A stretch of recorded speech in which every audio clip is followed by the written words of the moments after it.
Today's video, we're going to do another top 5, but this time we're going to do my top 5 fantasy books. I do have others of top 5 romance and horrors on my channel already. I do plan to keep on doing this. I have fun with it. I love when people comment back what their top 5s are or what they like, don't like. So please do comment down below. Also, let me know if there's any specific genres or subject matters you want me to do a top 5 in. I do have others coming in other plans, but I am always open to suggestions for what you would like to see.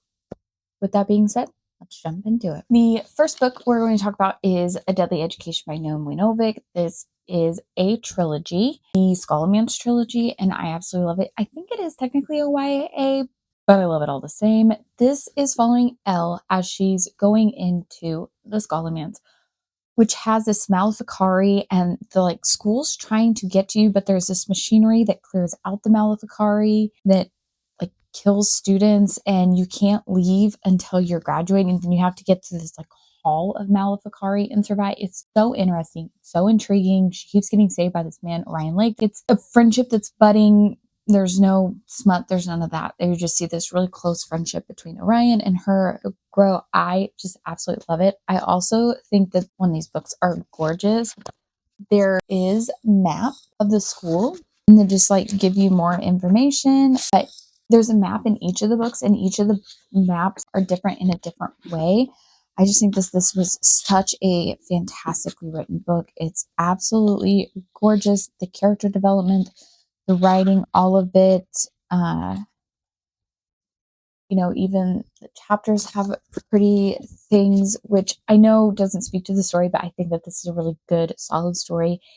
Between the three, they kind of build, they develop, they change.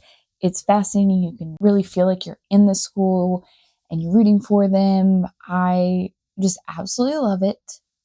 This is just a trilogy, and this is one that I wouldn't mind if there was maybe more books that we brought into the story. Another fantasy that I really like is Under the Whispering Door by T.J. Klune. If you would have asked me earlier this year, my favorite of T.J. Klune would have been House on the Cerulean Sea, which I still really do love. I reread both of them this year, and for some reason, this one is probably my new fave.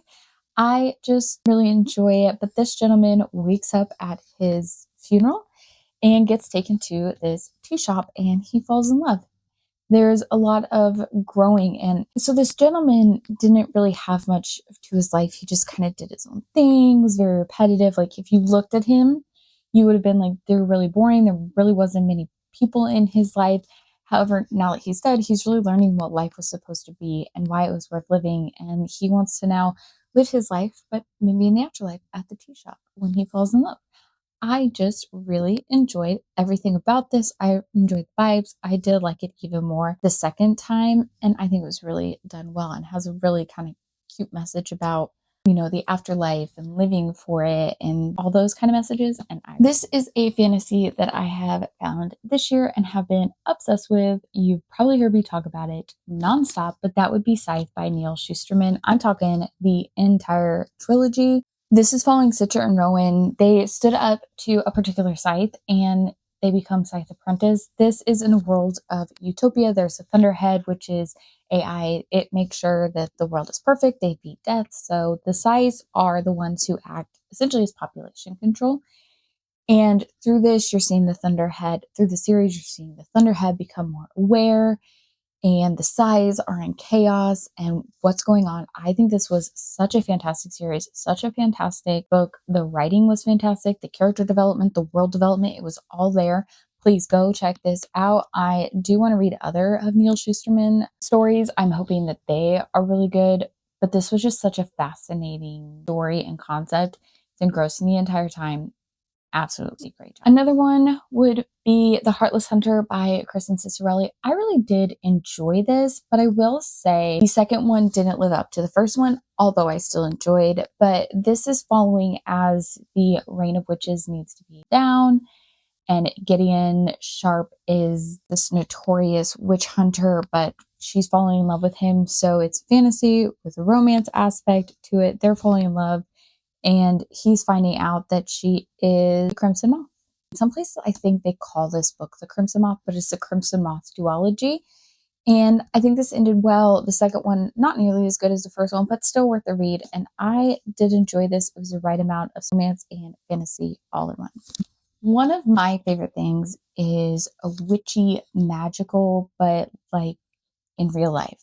Like I could envision myself as that witch. And one that does that great is A Discovery of Witches by Deborah Harkness.